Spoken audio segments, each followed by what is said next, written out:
तो अभी तक आंदोलन हुआ है। आप कहना चाहते हैं किसी भी लोकतांत्रिक सरकार के लिए शर्म की बात है जिस तरह से कार्रवाई को किया जा रहा है।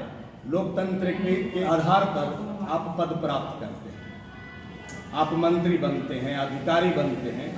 उस लोकतंत्र के मंदिर में बैठ करके आप लोकतंत्र का गला घोंट रहे हैं, तो आपको तो संविधान से सबक लेनी चाहिए। और जिस तरीके से आप कार्रवाई किए हैं, यह कार्रवाई कहीं से भी न्यायोचित नहीं है और इसके अगेंस्ट में हम भी तैयारी कर रहे हैं।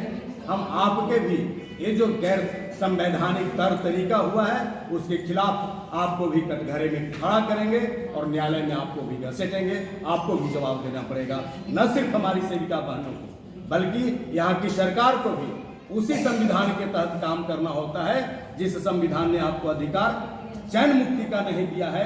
लेकिन हमारे बहनों को यह अधिकार जरूर प्राप्त है। अपने कम मानदेय और ज्यादा काम का जो शोषण हो रहा है उसके खिलाफ जनतांत्रिक तरीके से आवाज उठाएं। और बिहार की सेविकाएं अचानक हड़ताल में नहीं गई। इसके पहले फरवरी 2023 से अपनी मांगों को लगातार आंदोलन के माध्यम से, पत्र के माध्यम से सरकार के बीच में अपनी मांग को रख रहा है, लेकिन उस पर सरकार ध्यान नहीं दी। अंत में मजबूर होकर के हम 29 सितंबर से हड़ताल में जाने पर मजबूर हुए हैं। और यह मजबूरी पैदा किया बिहार सरकार, मजबूरी पैदा किया हमारे डायरेक्टर, हमारे मंत्री। इसलिए हम इस बात को बोल रहे हैं कि उन्होंने कहा था कि हम आपके बातों पर गंभीरता पूर्वक विचार कर रहे हैं और अविलंब कुछ फैसला लेने वाले हैं। लेकिन 3 महीना गुजर गया, तमाम अनुबंध कर्मियों को इन्होंने कुछ न कुछ प्रोत्साहन राशि दिया, लेकिन आंगनबाड़ी सेविकाओं को कुछ भी नहीं, ठेंगा दिखाया।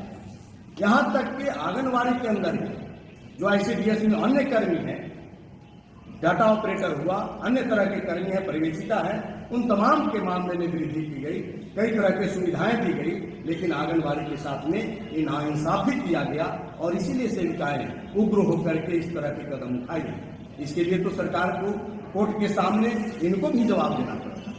इसलिए सिर्फ हम उल्लंघन नहीं कर रहे हैं। और आज जो हवाला दे रहे हैं सुप्रीम कोर्ट के न्यायाधीश का, हम कल भी सम्मान करते थे और आज भी सम्मान कर रहे हैं। हम खास सुरक्षा अधिनियम को आगे बढ़ाया है और आगे भी बढ़ाएंगे, लेकिन जो इसकी रक्षा करने की बात कर रहे हैं, जांच हो उसी लोगों ने जिसका खंडन किया है, इसका उल्लंघन किया है, हम इस बात को भी न्यायालय के अंदर रखेंगे।